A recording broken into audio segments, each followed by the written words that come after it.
Bismillahirrahmanirrahim. Assalamualaikum warahmatullahi wabarakatuh. Saya atas nama Nur Fazila Mansur, NIM 90400-1237, Nurbaita dengan NIM 90400-1209, dan Nur Halimah dengan NIM 90400-1230. Kami akan menjawab pertanyaan yang telah diberikan kepada kelompok kami. Pertanyaannya yaitu pertama, yaitu dari Zahra Dwi Maharani, perwakilan dari kelompok 3. Pertanyaannya, seperti apa jaminan keamanan yang ditawarkan oleh Muhammad Al-Fatih pada saat negosiasi terakhir? Yang kedua, yaitu dari Rizda Yulianti Zainuddin, perwakilan dari kelompok 4. Pertanyaannya, coba Anda jelaskan apa saja yang melatar belakangi Turki Utsmani menjadi salah satu negara Islam yang besar dan sangat berpengaruh pada zamannya. Yang ketiga, yaitu Mawardah, perwakilan dari kelompok 5. Pertanyaannya, apa yang melatar belakangi berdirinya Daulah Utsmani? Jelaskan. Yang keempat, yaitu dari Rindi Antikasari, perwakilan dari kelompok 8. Pertanyaannya yaitu, mengapa umat Islam sangat ingin menaklukkan kota Konstantinopel? Terbukti saat Nabi Muhammad masih ada di bumi, ia mengatakan sebaik-baik pemimpin adalah pemimpin yang memimpin pasukan yang akan menaklukkan kota itu. Apa yang ada di kota tersebut, atau apa yang membuat umat Islam sangat menginginkan hal tersebut? Dan pertanyaan terakhir yaitu dari saudari Nurul An-Nisa, dari perwakilan dari kelompok 12. Pertanyaannya yaitu, apa penyebab jatuhnya kota Konstantinopel ke tangan Turki Utsmani? Pertanyaan yang pertama akan dijawab oleh saudari Nurbaita. Saya akan menjawab pertanyaan dari Zahra Dwi Maharani Nur. Pertanyaannya, seperti apa jaminan keamanan yang ditawarkan oleh Muhammad Al-Fatih pada negosiasi terakhir?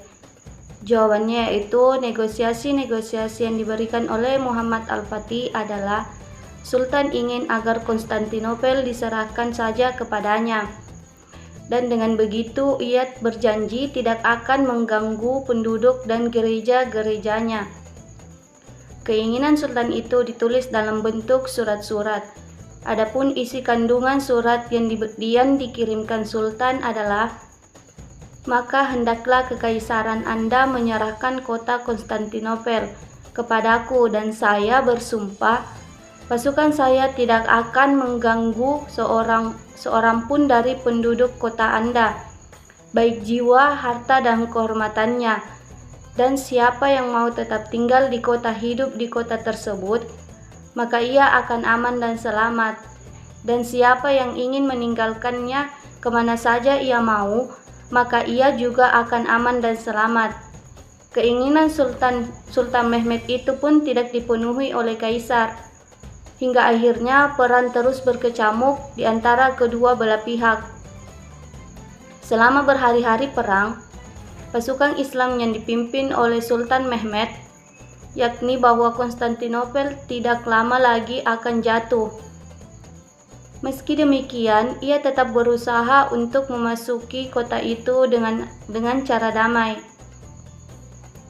Maka ia kembali menulis surat kepada Kaisar untuk memintanya menyerahkan kota itu tanpa pertumpahan darah lagi. Sultan juga menawarkan jaminan keamanan bagi Kaisar dan keluarganya serta para pendukungnya, yang semua penduduk yang ingin keluar dari kota itu pun akan dijaga dan tidak akan mengatakan perlakuan buruk sedikit pun. Ketika surat sampai ke tangan Kaisar, ia segera mengumpulkan para penasehatnya untuk merundingkan surat yang diterima dari Sultan. Sebagaimana dari mereka cenderung menyerah, sementara yang lain bersikeras untuk melanjutkan upaya perlawanan melindungi kota itu. Pertanyaan dari saudari Rizda Yulianti akan dijawab oleh saudari Nurbaita. Baik, saya akan menjawab pertanyaan dari Rizda Yulianti Zainuddin, perwakilan dari kelompok 4. Pertanyaannya yaitu, coba Anda jelaskan apa saja yang melatar belakangi Turki Utsmani menjadi salah satu negara Islam yang terbesar dan sangat berpengaruh pada zamannya? Jawabannya, di abad pertengahan Turki Utsmani adalah salah satu peradaban terhebat di dunia. Dikutip dari Peradaban Turki 2019, kejayaan Turki Utsmani disebabkan 4 faktor utama, yaitu pengelolaan pemerintahan yang baik, keadaan perekonomian yang baik, penguasaan ilmu pengetahuan dan budaya militer yang kuat, dan gencar melakukan ekspansi di bawah pendirinya. Di bawah pendirinya Osman, Turki Utsmani menyerang 2 kekuasaan besar di sekitarnya, yakni Kerajaan Mamluk dan Kekaisaran Bizantium. Wilayah Turki Utsmani pun meluas. Langkah Utsmani diikuti oleh putranya Orhan. Pada masa pemerintahan Orhan, dibangun sistem pertahanan militer yang tangguh. Orhan dikenal keras terhadap tentaranya. Perang melawan Kekaisaran Bizantium dilanjutkan Orhan. Ia menaklukkan Bursa pada tahun 1324 dan menjadikannya ibu kota Utsmani. Di bawah kepemimpinan Orhan, Turki Utsmani meluas wilayahnya ke Eropa, mulai dari Bursa, Kosovo, Nikopol, dan Gallipoli. Pertanyaan yang ketiga akan dijawab oleh saya sendiri. Baik, saya akan menjawab pertanyaan dari saudari Mawarda. Awal berdirinya Daulah Utsmani. Orang-orang Utsmani berasal dari keturunan kabilah Turkmenistan. Pada permulaan abad ke-7 Hijriah, bertepatan abad ke-13 Masehi, mereka hidup di Kurdistan. Mereka berprofesi sebagai pengembala. Akibat serangan orang-orang Mongol di bawah pimpinan Chenghis Khan ke Irak dan wilayah timur Asia Kecil, maka pada abad 617 Hijriah atau 1220 Masehi, Sulaiman, kakek dari Utsman, melakukan hijrah bersama kabilahnya dari Kurdistan ke Anatolia. Mereka lalu berdomisili di kota Akhlaq, kota di sebelah timur Turki. Setelah meninggalnya Sulaiman, putranya yang bernama Ertugrul menggantikan posisinya sebagai pemimpin kabilah. Dia terus bergerak hingga mencapai barat lalu Laut Anatolia. Di perjalanan, dia melihat pertempuran sengit antara kaum muslimin Saljuk dan orang-orang Kristen Romawi. Bersama kabilahnya, dia lalu bergabung dengan kaum muslimin. Tindakannya ini dilakukan pada waktu yang tepat, sehingga menjadi sebab kemenangan orang-orang Saljuk. Atas keberaniannya, komandan pasukan Islam Saljuk memberi Ertugrul dan rombongannya sebidang tanah di wilayah barat Anatolia dekat dengan perbatasan Romawi. Dia juga memberikan wewenang kepada mereka untuk memperluas wilayahnya hingga ke wilayah kekuasaan Romawi.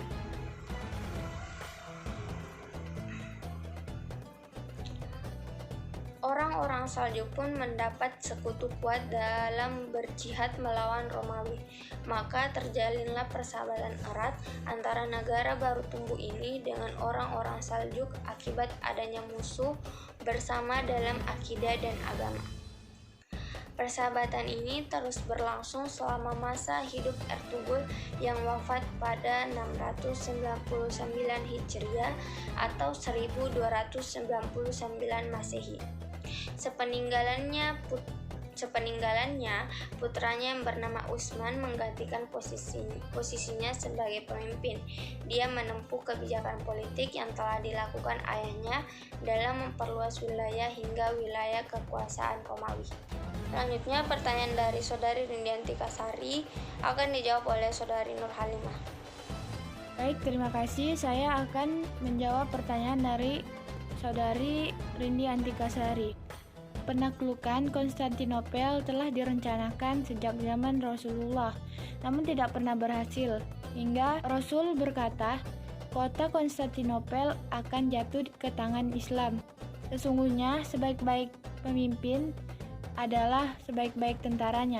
Kota Konstantinopel adalah kota yang strategis untuk jalur perdagangan, sehingga Islam ingin Konstantinopel ditaklukkan agar penyebaran Islam sampai bisa menyebar luas.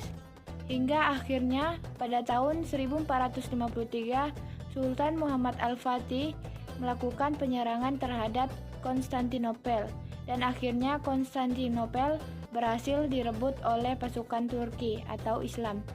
Selain itu, yang membuat Islam ingin menaklukkan Konstantinopel yaitu yang pertama, dinasti Utsmaniyah ingin menguasai kegiatan perdagangan internasional di kawasan Konstantinopel. Yang kedua, Muhammad Al-Fatih ingin meruntuhkan dominasi Bizantium Romawi Timur di kawasan Timur Tengah. Dan yang terakhir, menegaskan kekuatan pengaruh Islam dunia internasional. Baiklah, itu tadi jawaban yang dapat saya berikan. Saya kembalikan kepada moderator. Dan pertanyaan terakhir akan dijawab oleh Saudari Nur Halimah. Baik, terima kasih. Saya akan menjawab pertanyaan dari Saudari Nurul Anisa. Penyebab jatuhnya Konstantinopel adalah penaklukan ibu kota Kekaisaran Romawi Timur yang terjadi setelah pengepungan sebelumnya di bawah komando Sultan Utsmaniyah yang berumur 21 tahun, yaitu Muhammad Al-Fatih, melawan tentara bertahan yang dikomandoi oleh Kaisar Bizantium Konstantinus 11. Pengepungan berlangsung dari Jumat 6 April 1453 sampai Selasa 29 Mei 1453 berdasarkan kalender Julian ketika kota itu ditaklukkan oleh Utsmaniyah. Penaklukan Konstantinopel dan dua wilayah pecahan lainnya segera setelah itu Bizantium menandai berakhirnya Kekaisaran Romawi, sebuah negara yang telah berlangsung selama hampir 1500 tahun. Itu juga merupakan pukulan besar untuk Kristen. Intelektual Yunani dan non-Yunani beberapa meninggalkan kota sebelum dan sesudah pengepungan, migrasi terutama ke Italia. Baiklah, itu tadi jawaban yang dapat saya berikan. Saya kembalikan kepada moderator. Terima kasih atas pertanyaan dan tanggapan serta partisipasi dari teman-teman pada perkuliahan hari ini. Bila ada kesalahan mohon dimaafkan. Sekian sesi tanya jawab dari kelompok kami. Wabillahi taufiq wal hidayah. Wassalamualaikum warahmatullahi wabarakatuh.